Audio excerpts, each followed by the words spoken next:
আমাদের এখানে একটা জেনারেশনাল ট্রমা আমাদের ফেস করতে হয়েছে। এখানে আমাদের ছাত্ররা মানে রাস্তায় যুদ্ধ করেছে, আমাদের মানে ঢাকার রাস্তা আপনার রক্তে রঞ্জিত হয়ে গিয়েছিল। এমন একটা পরিস্থিতিতে যদি যখন ইউএন হিউম্যান রাইটস কমিশনের পক্ষ থেকে একটা রিপোর্ট দেওয়া হয়েছে, সেই রিপোর্টটার যে কমিশনার যিনি ভলকার টুর্ক, উনি কিন্তু বলেছিলেন যে এখানে আসলে একটা সাইকেল অফ রিভেঞ্জ থেকে আসলে বাংলাদেশকে বের হতে হবে এবং আওয়ামী লীগের বিচার হওয়াটা প্রয়োজন। সেজন্য আমরা কম্বাইনলি বলেছি এখানে আসলে জাস্টিস সিস্টেমটা বা এখানে আওয়ামী লীগের ট্রায়ালটা যাতে প্রপারলি হয়, সেটার জন্য ইউএন কি কোনোভাবে আমাদেরকে গাইড করতে পারে কিনা বা হেল্প করতে পারে কিনা। আর এটি স্পেসিফিক্যালি আমরা যেটা রেজ করার চেষ্টা করেছি সেটা হচ্ছে ইন্টারন্যাশনাল ক্রাইমস ট্রাইব্যুনালে শেখ হাসিনা এবং তার দোসরদের বিচারের বিষয়টা যাতে কোনোভাবে কি এখানে ইন্টারন্যাশনাল ক্রিমিনাল ক্রাইমস ট্রাইব্যুনালে এটা নেওয়া যায় কিনা। আরেকটা যেটা হচ্ছে শেখ হাসিনা এবং তার যে দোসররা তারা কিন্তু দেখা যাচ্ছে ইন্ডিয়ার আশ্রয়ে আছে। আবার ভারতের সাথে বাংলাদেশের যে বর্তমান সম্পর্ক, ভারত কিন্তু বাংলাদেশে প্রত্যেক ইতোমধ্যে 2000-এর উপর মানুষ আমাদের কিন্তু বর্ডার কিলিংয়ে মারা গেছে। আমরা এই বর্ডার কিলিং বন্ধ করার জন্য ছাত্রদের পক্ষ থেকে আমরা বলেছি। আবার সাইমা ওয়াজিদ পুতুল, যিনি হচ্ছে WHO-র বর্তমানে হচ্ছে সাউথ ইস্ট এশিয়ান রিজিয়নের হেড হিসেবে আছেন, আমরা বলেছি যে সাইমা ওয়াজিদ পুতুলের যে অ্যাপয়েন্টমেন্টটা সেটা হচ্ছে সাবেক প্রধানমন্ত্রী শেখ হাসিনা উনি ফ্যাব্রিকেট করে তাকে ওইখানে ওই পদে হচ্ছে তিনি নিযুক্ত করার পিছনে করেছিলেন। এবং আমরা যেটা রেজ করার চেষ্টা করেছি, এখানে তাসিম জারা আপু ছিলেন, আমিও বলেছি যে এখানে যে কোনোভাবেই হোক এই সাইমা ওয়াজিদ পুতুলের যে অ্যাপয়েন্টমেন্টটা সেটাকে রিভিউ করে দেখার সুযোগ আছে কিনা। আরেকটা থার্ড বিষয় যেটা আমরা বলেছি সেটা হচ্ছে সোশ্যাল মিডিয়ায় যে ভয়াবহ পরিমাণে ফেক নিউজ, মিস ইনফরমেশন এবং বুলিংয়ের শিকার হতে হচ্ছে, এই বিষয়গুলো নিয়ে যে শেখ হাসিনা নানানভাবে শেখ হাসিনা এবং তার দোসররা এখনও পর্যন্ত অনলাইনে একটা মিস ইনফরমেশন ছড়িয়ে যাচ্ছে যে আমরা আসলে এখানে একটা মব ভায়োলেন্স হয়েছিল এবং আমরা শুধুমাত্র এখানে একটা মব জাস্টিস করে এখানে হচ্ছে শেখ হাসিনাকে দেশ থেকে তাড়িয়ে দিয়েছি। হ্যাঁ, এবং আমাকে অনলাইন স্পিয়ারে টুইটারে বলি নানানভাবে কিন্তু আমাদেরকে টেরোরিস্ট হিসেবে আখ্যা দেওয়ার চেষ্টা করা হচ্ছে। আমরা আন্তোনিও গুতেরেসের কাছে ছাত্রদের পক্ষ থেকে এটা বলেছি যে এখানে যে সোশ্যাল মিডিয়ায় একটা সিরিয়াস বুলিং, সিরিয়াস হ্যারাসমেন্ট এবং মিস ইনফরমেশন স্প্রেড করা হচ্ছে। ইউএন এটা তো সারা পৃথিবীর একটা বাস্তবতা। দেখা যাচ্ছে যখন মিয়ানমারে আপনার রোহিঙ্গাদের উপর গণহত্যা চালানো হয়েছিল, তখনও কিন্তু মিয়ানমারের যে মিলিটারি এজেন্সি তাদের পক্ষ থেকে একটা serious fake news, miss information আসলে সোশ্যাল মিডিয়ায় সার্কুলেট করা হয়, যার ফলশ্রুতিতে রোহিঙ্গা জেনোসাইডটা কিন্তু তারা ফ্যাসিলিটেট করে।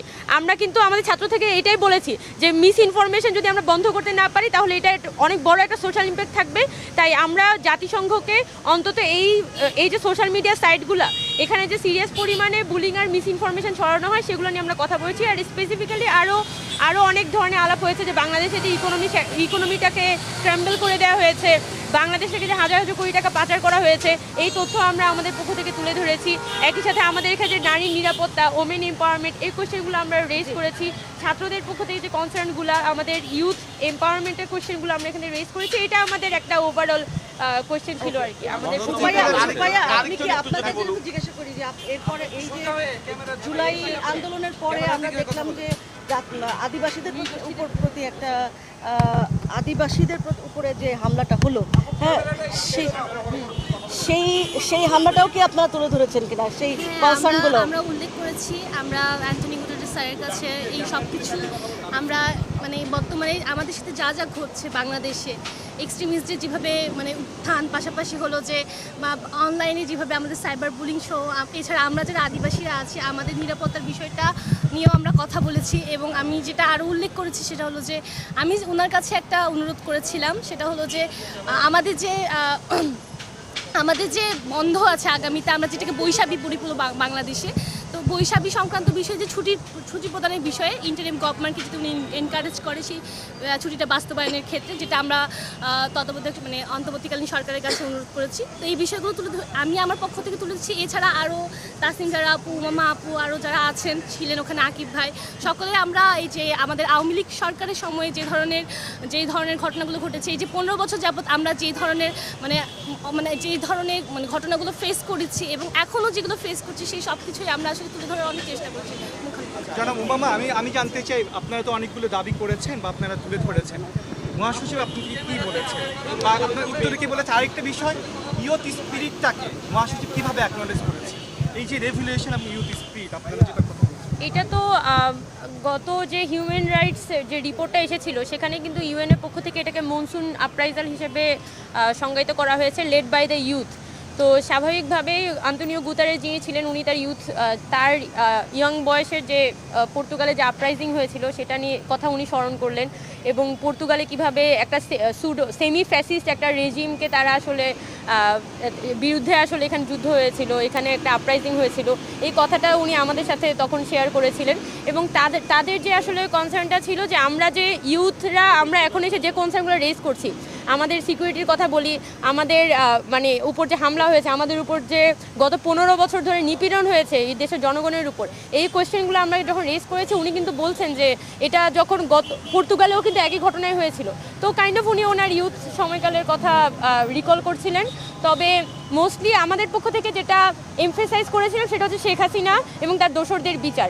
এবং তিনি হচ্ছেন যেটা বললেন যে যেহেতু ইউএন এটা অনেকগুলো দেশের সমন্বয়ে তৈরি এবং বাংলাদেশ যেহেতু আইসিসি সদস্য, তো সম্ভাবনা আছে যদি বাংলাদেশ এখানে অ্যাপিল করে এবং এখানে অন্যান্য দেশগুলো যদি এখানে সম্মতি দেয় তাহলে হয়তো এখানে আইসিসির মাধ্যমে শেখ হাসিনাকে একটা ট্রায়ালের আন্ডারে আনা সম্ভব। বাট এটা রিভিউ করার বিষয় এবং অন্যান্য যারা এখানে যারা স্টেক হোল্ডার আছে তাদেরও অপিনিয়নের বিষয়, সেটা আসলে এখানে আন্তোনিও গুতারেস বলেছে এবং এটা নিয়ে অনেকক্ষণ আমাদের কথা হয়েছিল যে ট্রায়ালের বিষয়টা নিয়ে। আর বাকি কিছু মূলত ট্রায়ালের বিষয়টা ভারত নিয়ে কি জানি বলছে ওটা একটু ক্লিয়ার করে বলবেন। না, আমরা আমাদের জায়গা থেকে কোয়েশ্চেনটা রেজ করেছিলাম যে এখানে আইসিটিতে কিন্তু শেখ হাসিনার এগেনস্টে অলরেডি আপনার জারি করা হয়েছে, মানে তাকে ভারতকে নোটিশ দেওয়া হয়েছে এখানে বাংলাদেশে ফেরত দেওয়ার জন্য। এবং ডক্টর মোহাম্মদ ইউনূস অলরেডি চেষ্টা করছেন যাতে শেখ হাসিনা এবং অন্যান্য যারা আওয়ামী লীগের এমপি মন্ত্রী আছে যারা ভারত পালিয়ে গেছে তাদেরকে যাতে দেশে ফেরত আনা যায়। এখন আমরা সেই বিষয়ে কিন্তু ইউএনের যিনি সেক্রেটারি জেনারেল তাকে আমরা অবগত করেছি এবং বলেছি যে শেখ হাসিনা তিনি যেভাবে করে দেশের মানুষের উপর গণহত্যা চালিয়েছেন, বাংলাদেশের সাথে ভারতের যে একটা চুক্তি আছে বন্দি বিনিময় চুক্তি, তার আন্ডারে কিন্তু শেখ হাসিনাকে ফেরত দেওয়া সম্ভব। এখন ইউএনের যিনি সেক্রেটারি জেনারেল বা ইউএনের কি এই জায়গায় কোনো ভূমিকা পালন করা সম্ভব কিনা, যদিও তিনি এখানে বলেছেন যে এটা আসলে দুইটা দেশের একটা দ্বিপাক্ষিক আলোচনার প্রসঙ্গ, তাও ইউএন যদি এখানে ফ্যাসিলিটেট করার সুযোগ থাকে তাহলে তারা করবে, এটা তাদের পক্ষ থেকে উত্তর ছিল। ওনার সীমাবদ্ধতাগুলো তুলে ধরেছিল, উনি তাদের সীমাবদ্ধতাগুলো কোনো ধরনের রিঅ্যাসুরেন্স আমাদের এখন পর্যন্ত দেয় এখনো না। পর্যন্ত উনি খুব বেশি বলছে যে আমরা আমাদের তরফ থেকে আমাদের ভয়েসগুলো রেজ করছি, আমাদের প্রবলেম নিয়ে কথাগুলো বলছি, বাট উনি ওগুলো অ্যাকনলেজ করে বলছে যে উনি এগুলো দেখবেন, বাট কোনো ধরনের আমাদের রিঅ্যাসুর করা বা কোনো ধরনের প্রতিশ্রুতি দেওয়া, কোনো ধরনের কথা আমাদের দেওয়া এরকম কোনো পরিস্থিতি ওখানে ছিল না। আমরা টোটালি একটা পিসফুল কথাবার্তার মধ্যে ছিলাম। তো আমরা আমাদের প্রবলেমগুলো জানাইছি, উনি ওটার সম্পর্কে জাস্ট অবগত হয়েছেন অ্যান্ড যতটুকু করা সম্ভব উনি দেখবেন বলছেন, এতটুকুই ছিল কথা মেইনলি ভিতরে।